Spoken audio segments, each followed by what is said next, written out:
Va-t'en. Que Jésus-Christ, Fils du Dieu vivant, vous défende par le signe de cette croix sainte, au nom du Père, du Fils et du Saint-Esprit. Brûlez! Et la croix, brûlez, voici la croix! Le bois de la croix c'est sainte! Fille ennemie!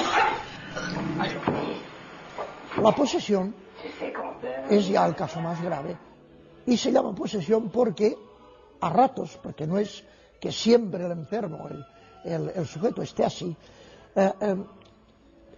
pierde, por así decir, su personalidad, y su personalidad es suplantada por el demonio.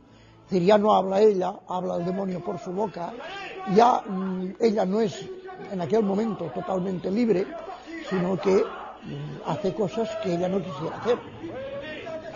Y esto, pues como digo, hay que discernirlo con un largo proceso, no se puede ir ayudado de un médico, pero al final se puede llegar a la conclusión de que aquella persona pues está en estos casos. Y entonces pues hay que practicar, como digo, el exorcismo. En otros casos también lo he hecho, y siempre se da esta, como diríamos, esta contradicción de que hay momentos en que la persona es ella, y entonces está, diríamos, en plena colaboración con el exorcista para verse libre de aquella cosa que tanto sufrimiento le causa, pero en el momento, en cambio, en que aquella persona se siente o está poseída por el demonio, pues en aquel momento tiene reacciones hostiles, aunque, repito, nunca, al menos en mi presencia, se ha producido una agresión física ni contra el exorcista ni contra las personas, poquísimas, que a veces acompañan al exorcista. El exorcismo yo nunca lo hago, lo he hecho solo, sino lo he hecho siempre cuando podía con el médico al lado y con alguna otra persona, generalmente familiar, íntimo de... Au nom du Père, du Fils et du Saint-Esprit. Allez, Philéas, ta gueule, tu t'en vas. Allez, dégage.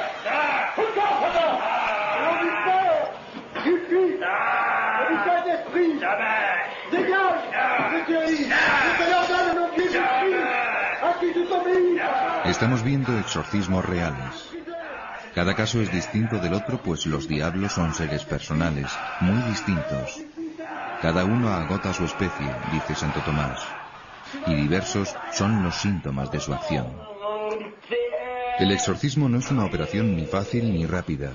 Lo normal es que se necesiten varias sesiones para desalojar al espíritu del mal, que se resiste por todos los medios. El exorcista ha de porfiar con sus mejores armas: oración, aplicación del crucifijo, del óleo y del agua bendita, imágenes de la Virgen e incluso dando la comunión al poseso. Pero la sustancia del exorcismo es esta orden perentoria: en nombre de Jesucristo, Satán, vete. Hay que insistir. A veces el desenlace es cuestión de meses. Puede durar incluso años. El exorcista experimentado sabe que el diablo tiene una inteligencia superior y tratará de engañarlo. Traba un combate desigual que perdería si Dios no estuviese de su lado. El demonio pues es muy inteligente y no se da a conocer. Generalmente tiene muchas respuestas evasivas o ambiguas, y hay que ir con mucho cuidado. El demonio miente, y miente mucho, y confunde, y es ambiguo, y es, por tanto, no sacas mucho de quererle hacer hablar. Más bien puedes sacar confusión y esto. Por tanto, yo no pregunto mucho, pero ciertamente que sí, que a veces, por ejemplo, muchas veces él, cuando le haces preguntas, el enfermo contesta sonidos inarticulados. Algunas veces incluso puede, pero no le he tenido tiempo de comprobar, puede hablar alguna lengua o palabras de lenguas que uno desconoce.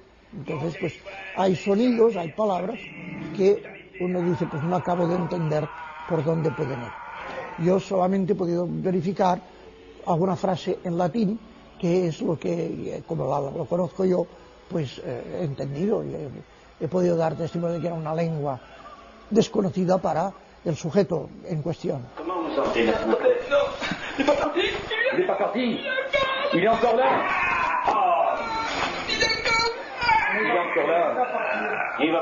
Ante lo sagrado o lo religioso, la reacción del endemoniado va desde el fastidio y el horror hasta la ira, acompañada de blasfemias o insultos. ¡Sors! ¡Allez, sors! ¡Sors! ¡Sors! Acabada la crisis en que emerge la segunda personalidad, aunque el diablo no haya sido expulsado, la persona puede llevar vida normal, si bien puede sufrir diversos dolores y molestias. El diablo ha salido de esta mujer. Su semblante ha cambiado radicalmente, se la nota ya sonriente y distendida.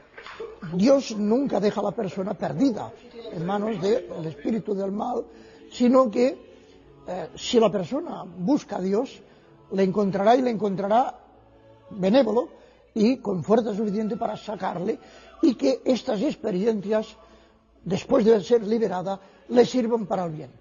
Le sirvan para el bien. Y esa es la experiencia que tengo. Pero, ¿no estaremos ante casos de enfermedad mental? Esta es una explicación fácil para los que niegan la existencia del diablo. ¿Qué nos dice de ello la psiquiatría moderna? ¿Puede distinguirse la posesión de los trastornos mentales? La fenomenología sintomática de una persona que, por ejemplo, ha hecho un pacto con el diablo, o que, sin mala voluntad, el diablo se ha posesionado de su cuerpo, y esto plantea un problema teológico en el cual yo no entro porque no sé nada de eso, y es cómo Dios permite el mal, ese mal tan tremendo.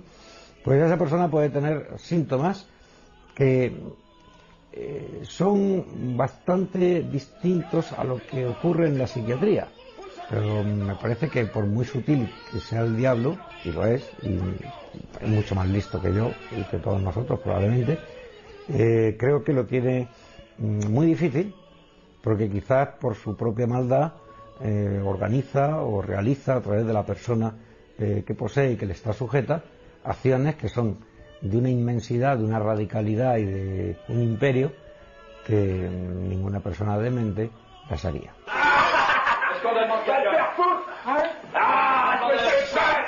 Las convulsiones de la posesión pueden coincidir con las de la epilepsia, pero los espasmos musculares agudos de la epilepsia nunca son tan prolongados como los de la posesión diabólica. En esta, la fase de agitación puede prolongarse por intervalos de 3 horas o más. Además, en la posesión, junto a las convulsiones aparece una nueva identidad, mientras que en la epilepsia no hay disociación de la identidad. Esta segunda personalidad es la del maligno.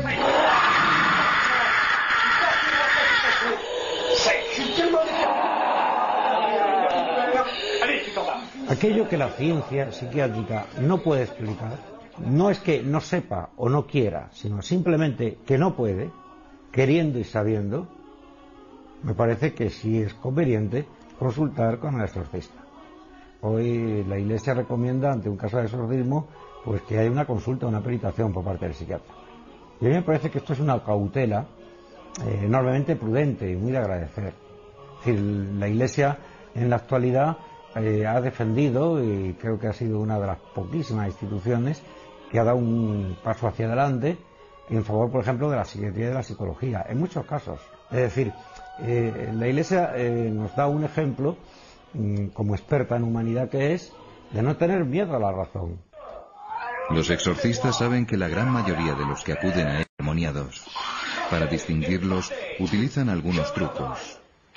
Pues uno de los medios que yo me valía era a esta persona que venía, yo le daba, más o menos disimuladamente, distintos sobres